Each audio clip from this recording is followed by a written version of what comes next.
அருளின் காலத்தில் பயணிக்க ஆரம்பித்து இன்றோடு 8 நாள் ஆகிறது.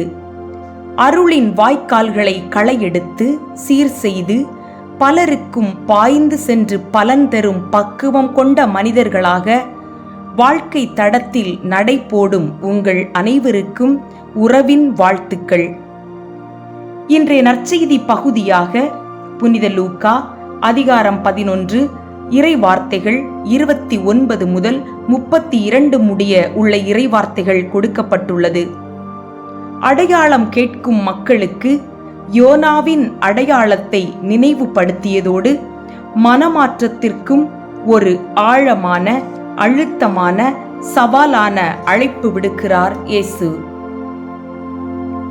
வார்த்தைகளின் மதிப்பு தெரிந்தவர்களோடு வாதம் செய்யலாம்.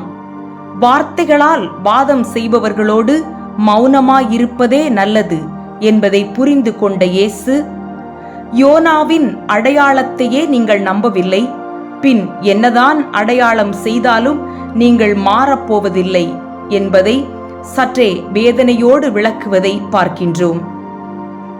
நியாயங்கள் நம் பக்கம் இருந்தாலும் புரிந்து கொள்ளாதவர்களோடு வாதிட முடியாமல் சில நேரங்களில் அமைதியாகத்தான் செல்ல வேண்டியிருக்கின்றது. ஆனாலும் இயேசு பொறுமை இழக்காமல், நிதானம் துறக்காமல் யோனாவின் அடையாளத்தை புரிந்து கொள்ளாததை உணர்த்துகின்றார். அடுத்து யோனா நினிவேக்கு அடையாளமாய் இருப்பதைப் போல இயேசு இரக்கத்தின் அடையாளம் என்பதை விளக்குகின்றார். இன்று நீயும் நானும் எதன் அடையாளம்? யாருக்கு அடையாளம்? பதவியும் பணமும் வந்த பிறகு மனிதனுக்கு வரும் பெரிய வியாதியே பார்வை குறைபாடுதான். இன்று எளியோரின் அடையாளமாக என்னால் வாழ முடிகிறதா? மலிவானது வீண் பேச்சு, விலை உயர்ந்தது பொறுமை. நான் பொறுமையின் அடையாளமா? உணர்வில் ஊசி குத்தும் உலகம் இது. யாரையும் நம்பாதே என்கிறது உலகம். நான் நம்பிக்கையின் அடையாளமா?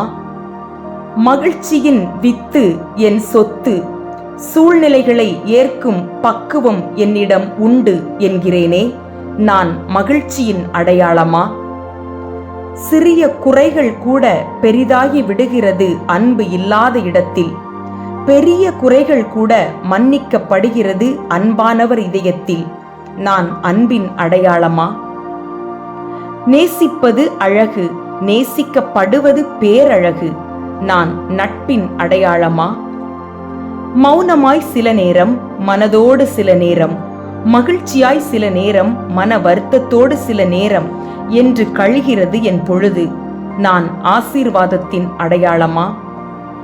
வந்தவரையெல்லாம் கரையேற்றி விட்டு தண்ணீரிலே மிதக்கும் ஓடம் போல பிறருக்காக என் வாழ்க்கையை நான் அர்ப்பணித்துள்ளேனே, நான் அர்ப்பணத்தின் அடையாளமா?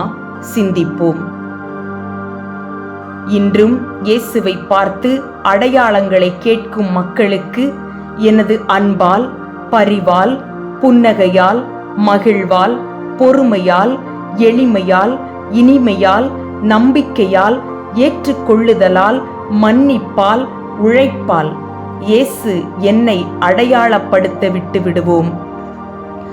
நானே பிறருக்கு அடையாளமாய், நானே பிறருக்கு வெளிச்சமாய், இறை அடையாளமாய் வாழ இறைவா வரம்தா.